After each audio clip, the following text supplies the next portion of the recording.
ሽርሙጥና ማለት ነው። በተለይ ከሰው ቤት የሚጠፉ ልጆች ወደማይሆን ስራ ይገባሉ። በቃ ሽርሙጥና ማለት ነው። ከ10 ወንድ በላይ ጋር መተኛት አለባት እቺ ልጅ። በጣም በ20 ብር በ30 ብር ስለሆነ የምትተኛው። እንዲያውም እዚህ ሀገር ያለው ክፍተት ከነዳጌሰኒቲ ኑቲ ሸማረን ብያ አረባ ወርቅ የቶንታኒ ዳይመንዲደን eenyumaanu kan immadaalamneedha. Obboleettiin keenya akkuma viidiyoo kanarratti argitan kan ofii ishiitii gootu shamarree hundumaa walitti qabdeetii ittiin jetti jechuudha. Kan shamarri biyya arabaa akkas jettee maqaan busheessitu kun warreen biyya keessa taa'an maalluun jedha yoo jenne isaanirra ilaalamu jechuudha. Namni tokko yoo qaama isaa gurguratee ittiin jiraate namoonni hundumtuu shamarran hundumtuu akkas jechuun baay'ee barbaachisaa miti. Nagaa fi jaalalli waaqayyoo haala bakka jirtanitti isiniif haa baay'atu.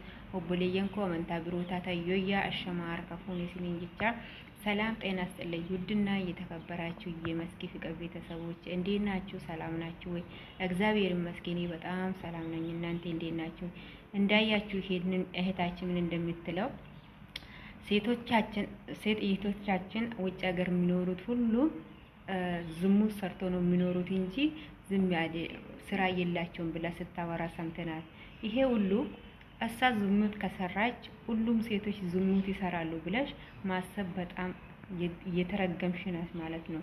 ሁሉም ሰው የራሱ ተግባር አለ፣ የራሱ ስራ አለ፣ የራሱ አመለካከት አለ።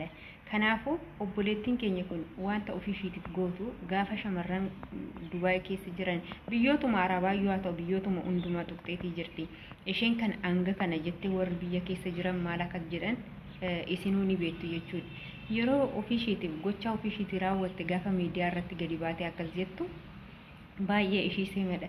Shamarree biyya arabaa jechuun ofiishiitii osoo beeloftuu osoo dheebottu kan nama beelaa baastu, kan daara baastu, kan dhukkubsataa wal'aantu fi akkasuma ofiishiitiif baqaa saa 24 kushiinaa namaa keessa dhaabbachaa osoo daa'imti mataarraa itti yituu irriba dhabdeeti kan rakkate kan gargaartu jechuudha. Har'a garuu afaan maalitiin ishiin gadi baatee shamarran biyya arabaa jiran akka jiraniin qaama isaanii gurguratanii yookiin sagaagalummaadhaan jiraachati jiru. Akkasiidha jettee yeroo asuftu ishee minumtuu isheen qabu egaa meeqa keenyatu namni tokko lama yoo baddu ta'e maqaa shamarranii tokkuma waan ta'eef hundi isaaniitu shamarran jedhamee walitti waamamuuti qaba. Kanaaf immoo warreen akkas jedhanii namoonni tokko fageessanii yaaduu hin dandeenye ni dhageenya ni argina. Fageessanii gaafa keessattuu biyya namaa kana keessatti jiraattan itti tolee jiraatti malee yoo naqaata dhuftee akkamitti dhiira malee jiraachuu dandeessi jedhanii namoonni baay'een kan dubbatan jiraachuu danda'a. Isaan kun ofii isaaniitiif gochaa isaanii waan beekaniif namni sunirree akkuma isaanitti yaadanii akkamitti dhiira malee jiraachuu dandeessi waggaa amma kanaa jedhanii warreen haasa'an. Kun immoo dadhabbina keessan yoo isin gadhee taatan namni kamiyyuu namni hundumtuu gadheedha jechuun barbaachisaa miti jechuudha. Maaliif maqaa walii baafna? Maaliif maqaa wal bulcheessina? Namni kam kan kaayyoo qabutu jira, kan agabuu bulee kan haadhasaa abbaasaa obboleessa isaa obboleettii isaa gargaarutu jira, kan barsiisutu jira, kan dhibamee wal'aansatu jira. Egaa kun hundumtuuyyuu shamarran jedhamte gaafa waamamtu shamarran qaama gurgurataniiti biyya namaa keessa biyyoota arabaa keessa kan jiraatan jiru.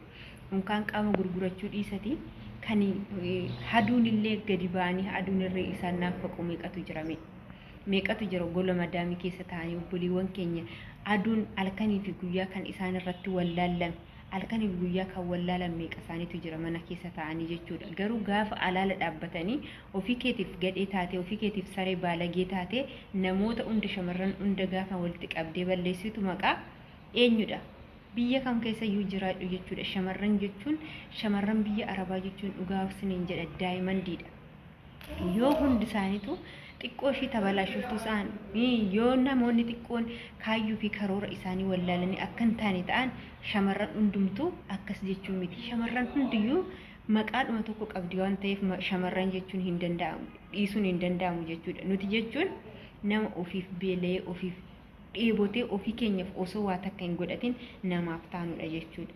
Eenyumti keessanuu warreen viidiyoo kana dhageessan gaafa shamarran biyya arabaa jedhanii isin tuffatan daratii keessan itti naffaa ani eenyudha gadi bagan ta'e jedhaani bakka sammuu keessan keessatti wanti jiru maal jechuudha.